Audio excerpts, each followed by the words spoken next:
Good evening, ladies and gentlemen. Welcome to another Black Rights Emergency Update. Calling every Black community, every Black-owned business, every individual, every Hispanic community, every Hispanic-owned business, everybody from the Muslim community, the Jewish communities, the Catholic communities, and every community that has unanswered questions concerning America's unaddressed mental health crisis, the high rate of unemployment, police brutality, and mass incarceration, to join Black Lives Matter Incarcerated Incorporated in the movement to abolish the 1994 Truth in Sentencing Act, which is the act that Joe Biden and Bernie Sanders introduced into legislation. This act has been one of the primary constituents and underlying causes of mass incarceration and police brutality in the United States. Hopefully, now that he's up for presidential candidacy, he'll take time to objectively and subjectively review this policy with Kamala Harris, because this act has directly targeted and affected the minority races in the United States, causing them to be the vast majority incarcerated in every state,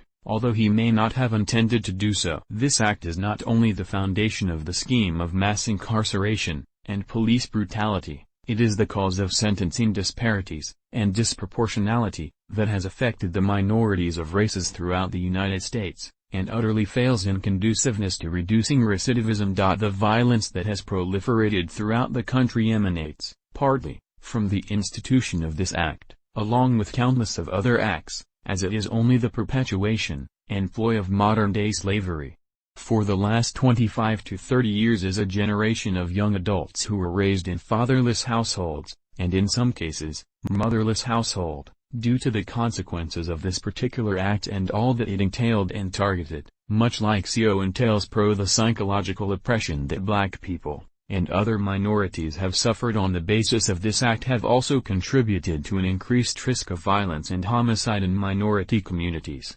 Therefore the minorities of the people should push to compel the defunding or the signing of an executive order striking the truth in sentencing legislation out. This is implicitly the only way that they can offer reparation today to Black communities. As a primary step towards prison reform, the executive order abolishing should be instituted on the day of inauguration. Black Lives Matter Incarcerated and the People Lives Matter. This legislation has been headed by someone, should be, and must be booted by someone, and he should be able to sympathize with the truth, because it has caused the immeasurable pain that we are witnessing today. The generation of youth, and middle-aged adults, that you see today captured by rage and violence, suffering from police brutality and mass incarceration, ages range between 13 to 33, which is indisputably the time frame and pivotal moment of the state's surge, acceptance of federal funding for its prison systems, and application of the 1994 Truth in Sentencing Act.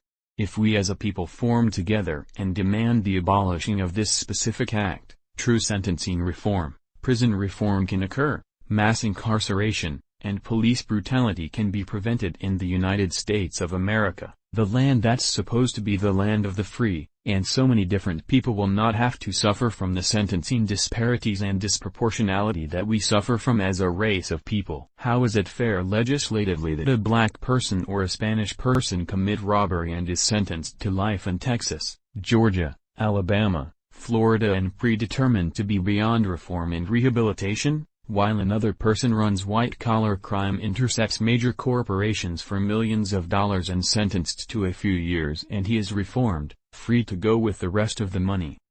Please, if you care about yourself and about your family that's been victimized, if Black Lives matter to you, Black Lives Matter Incarcerated has to matter, and the 1994 Truth in Sentencing Act must be abolished. Superscript 1. All Blacks and Hispanics, as well as other minority groups, we encourage you that whatever your personal decision is as to who you'll elect for presidential honors, we simply advise you that it should be done contingent upon the promises of reform being effectuated immediately, and to sign an executive order against this act on the day of inauguration. Otherwise, before President Donald Trump leave the office, we shall form together and petition him in the Department of Justice to sign an executive order abolishing the 1994 Truth in Sentencing Act, that has caused so many sentencing disparities and disproportionality that they already have knowledge and have yet to rectify. In furtherance, the states, State of Georgia and Governor Brian Kemp, we beseech you to support end mass incarceration, stop sentencing disparities and disproportionality that emanates from the Truth in Sentencing Act and the employment of the 7 deadly sins, eliminating their whole sentences structure,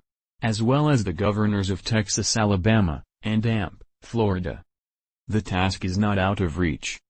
Please sign out petition and share it. Visit change.org/Black Lives Matter Incarcerated.